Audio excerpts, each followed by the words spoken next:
Hey guys, I'm here to just talk to you guys about my painting projects because I've had so many of you ask me, where do you get your paint? How do you do that? So I thought I would take a fairly easy project that I've been working on. This is a big project, but it's super easy, and just show you guys so that if you want to get started and just try to practice on something, that you'll be able to do it too, and you'll see that it's super easy. So I've chosen this buffet and hutch that I've been working on. It's in my dining room. I'm going with a blue theme, so this has been my latest victim. This is very easy to do, but it is a little time consuming because there are a lot of little nooks and crannies that I want to get into here, and the wood is a little bit of a variation of finished wood, and there inside is some raw wood, so that absorbs the paint a little bit quicker, and it's going to require a couple more coats. But all in all, easy project. So if you guys just have a dresser or a night table or a side table or anything that you want to paint, I mean, it will take you no time to do it. So what I do initially with a piece like this, I'm lucky with this piece, it's a solid wood piece, and to me those are the best pieces.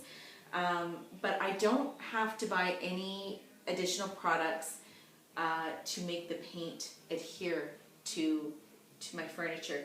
So for this, I actually have a door here, and I'll show you what it looked like before. This is it. So it's dark and it has a glossy finish. And all I did for this, for the rest of the piece back here, and I'll do it to this door, is just take 220 grit sandpaper, and I'll just kind of wipe it like this all around. And then I will take a damp cloth or a tap cloth and just take all the dust particles off, and then it's ready to paint. You're not looking to strip it, you're not looking to take it all this varnish off and bring it down to the bare wood or anything. That's just way too much work. That's not what we're looking for here. This is one of the reasons why I use the type of paint I use, because you don't have to do that. So I'm using a chalk paint. It's called Fat Paint. I'll show you the can here. Fat Paint.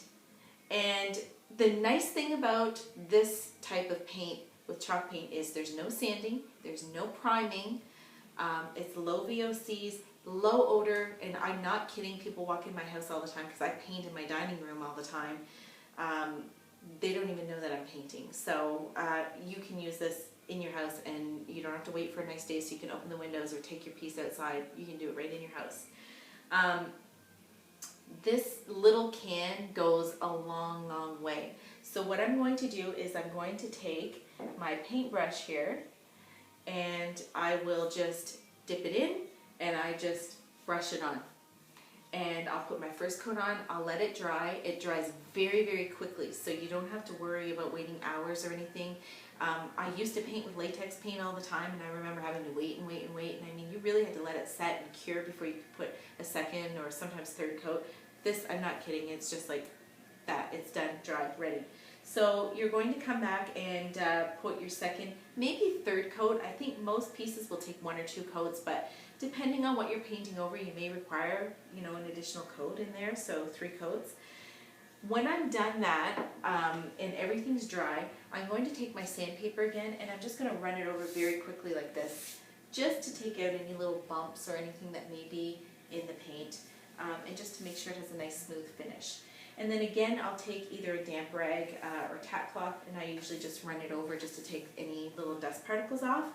And then I wait for it to dry, which isn't long. If it's a damp cloth, I just wait for it to dry. Then when I'm done, you'll notice with your chalk paint that it has a chalky finish, hence it's called chalk paint, but it does give you that chalky porous finish. So you really need to put something on there to seal it and protect it. And what I like to use with chalk paint, and it's very popular, is a furniture wax. And they have a line of furniture waxes that they sell. And they come in different shades, actually. It comes in a clear wax. It comes in an antiquing wax. Antiquing wax is a dark brown wax. And it also comes in a white wax. So depending on which wax you use, it can also change the color of your piece. They're really fun to play with, and if you want to invest in all of them, you won't be disappointed. Usually what I do, if I'm just kind of learning how how something reacts together, then I may take a piece of board and just, put a little bit of paint on it and then do some waxing and just see how it turns out to make sure I like it before I start on my actual piece of furniture.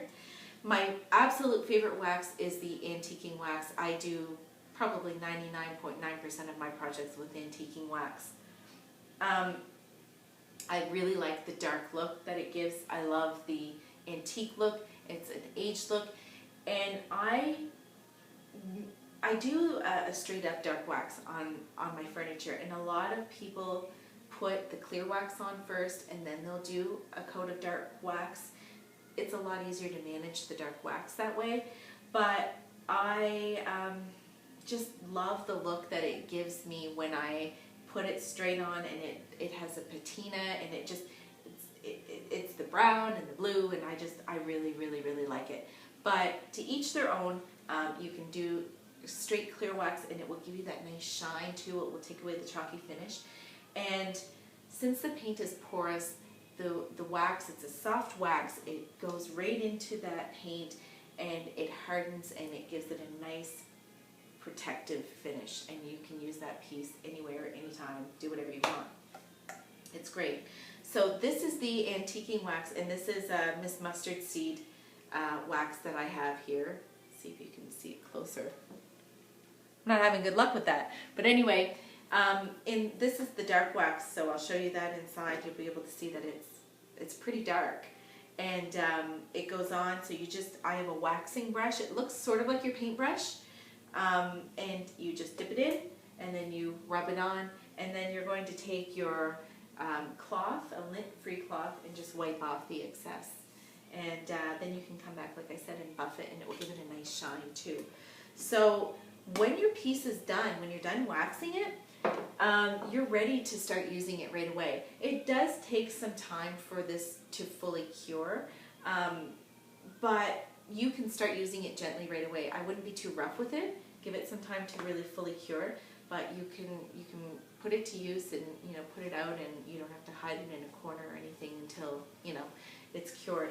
But and you're ready to go. So that's my piece.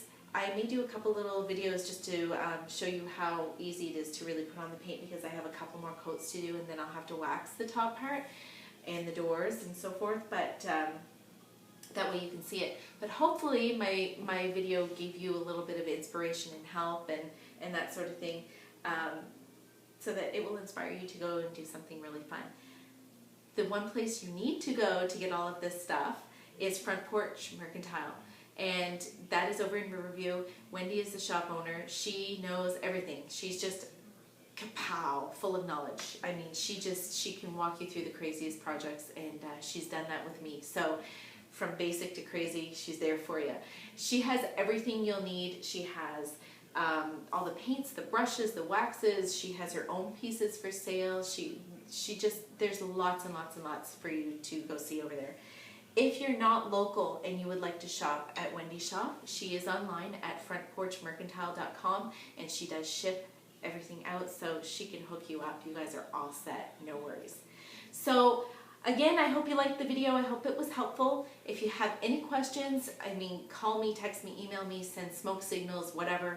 Leave a comment after this, but I'm here for you guys if you need any help. And go paint something fabulous, and make sure you send me a picture so that I can see what you've done. Have a great day.